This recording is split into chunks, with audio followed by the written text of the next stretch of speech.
Now karon unsa man ni siyang kasuguan na kay daghabi kay kasuguan sa Biblia. Ang kasuguan sa Biblia igsoon 613 laws. Pero unsa man nga kasuguan ang kinahanglan nato tumanon aron na makasulota sa gingharian sa langit. Baliw ko din haabrat sa Exodo 20 bersikulo 3 hangtod sa 17 pero isa-isahon nato na.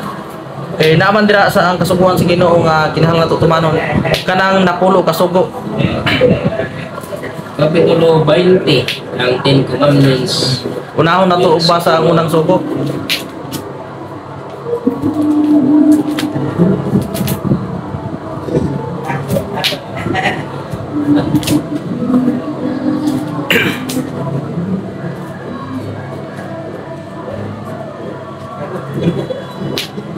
Okay.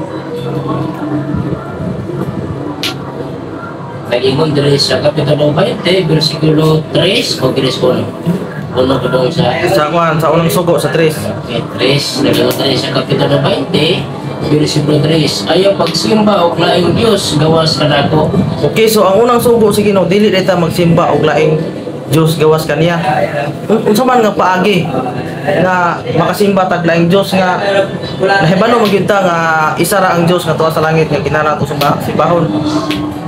For example kanang mas giuna nato ang kuan ba kanang kalibutanon kontra sa Ginoo. Pagsimba na siya kang ginuwana. Kanang nagtuog bitaw ka nga wala bitaw ko nagsimba mga inwani wala ko nakalapas ang sugo.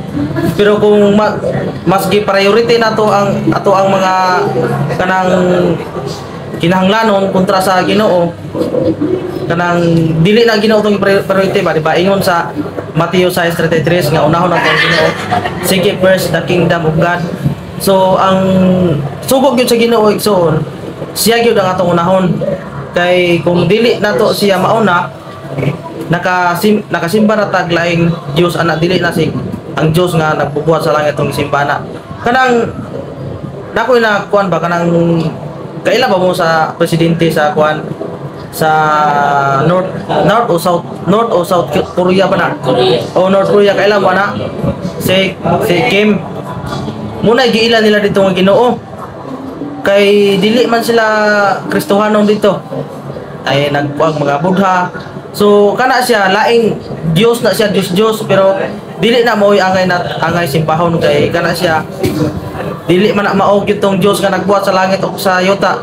Ang angay nato simbahon katumang magbubuhat, katumang naglalang sa tuwa. Mug ito'y angay nato simbahon. Pero katong mga tao dito, mga inosente to siya, wala to kabalo kay di man kasud ang mga Kristohanon dito, dili man makasangyaw nga mauning ginuha ang angay nato simbahon si Kristo. Dili makasangyaw kay stricto kayo. Muna nga dito ang nahimo nilang Dios, luoy tao kayo kay nahimo nilang Dios katong si Kim, ito yung nahimo nila Diyos dito. Imbes kay ang angay simbahon katuto sa langit, ang isimba katunang presidente dito sa North Korea. So, mo'y gihimo nila Diyos kay mo may nailan sa mga tao. Pero sa ato adiri karon nakaila gyud tag kinsay tinuod nga Ginoo nga angay nato kasimbahon. So atong masabot nga pinaagi niya na makasimba tag laing Dios kung kanang dili nato i-priority ang Ginoo bitaw sa atong kinabuhi. Makaya man siguro nato nga atong i-priority ang Ginoo sa atong kinabuhi kay wala ba gyud tay mahimo kung wala ang Ginoo. Dili po ta mabuhi diri sa kalibutan kung wala ang Ginoo. Kay kaning kinabuhi nato gikan may gyud sa Ginoo. Mura say una nga sugo nga dili gyud ta magsimba og laing Dios. Gawa sa Dios nga mabubuhat sa langit ug sa yuta.